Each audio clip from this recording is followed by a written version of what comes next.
తిరుపతి లడ్డూలో జంతు కొవ్వు కలవలేదని చెప్పి సుప్రీంకోర్టు చిట్టు ఇచ్చిందనమాట, క్లియర్ చిట్టు. సో వేలాది మంది మనోభావాలు దెబ్బతిన్నాయి కదా, గోవిందా గోవింద అందరూ హ్యాపీగా ఉండండి. అప్పుడు నేను చెప్పాను ఈ సనాతన ధర్మం పేరుతో మోసం చేస్తున్నారు, మీకు గుర్తుందా? ఓకే. సో రాజకీయం ఎలాగుంటుందంటే దేవుణ్ణి ఎలా వాడుకుంటారో మీకు చెప్తాను. నేను గత సంవత్సరం నుంచి 3 విషయాల మీద ఎక్కువగా మాట్లాడుతున్నాను. రేపులు, మత విద్వేషాలు, అభివృద్ధి.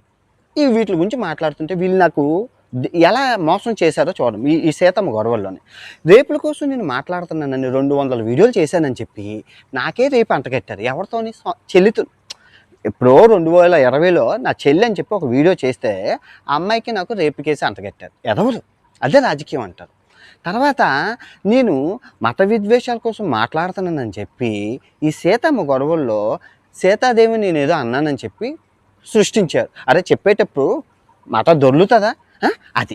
సో ఆ తర్వాత ఈ అభివృద్ధి అంటే ఇప్పుడు చైనా వెళ్ళేటప్పుడు చైనా అభివృద్ధి మాట్లాడకపోతే ఇంకేం మాట్లాడాలంటే ఆఫ్రికా దేశాల్లో అభివృద్ధి ఏమి ఉండదు, మాట్లాడలేము. అభివృద్ధి ఉన్న దేశాలు అది నా వృత్తి ధర్మం, అది మాట్లాడితే దేశద్రోహం అంటగట్టారు.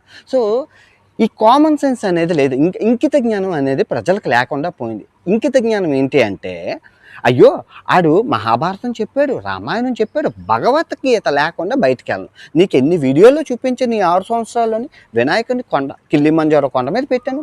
సో ఇన్ని చేసినోడు ఇండియాలో దేవాలయాలన్నీ చూపించాడు, ప్రపంచంలో దేవాలయాలన్నీ చూపించాడు.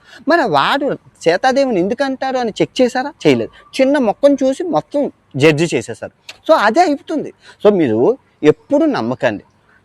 కోర్టులు ఉన్నాయి, జడ్జిమెంట్లు ఉన్నాయి, చిన్న చిన్న మొక్కలు చూసి అస్సలు మోసపోకండి, చాలా మోసం. మెయిన్ మన దేశంలో అతిపెద్ద సమస్య ఏంటంటే వీళ్ళు సనాతన ధర్మం పేరుతోని, జై శ్రీరామ్ అనే పేరుతోని, కాషాయ వస్త్రం పేరుతోని చేసే మోసాలు అన్నింటినీ కాదు. వీధికి 100 బాబాలు ఉన్నారు మార్కెట్లో, వీధికి 100 బాబాలు ఉన్నారు. వీళ్ళందరినీ మనం అరికట్టాలి. మనం అందరం చదువుకున్నాం కదా, నాంబేషణ కాలం అయితే కాదు కదా. ఆదివారం ఆడవాళ్ళకే లైవ్ కదా యూట్యూబ్లోని. ఈ ఆడవాళ్ళందరూ అసలు మత విద్వేషాల మీద వాళ్ళు ఏమనుకుంటున్నారో వినండి. ఆడవాళ్ళందరూ వచ్చి జాయిన్ అయ్యి మాట్లాడండి.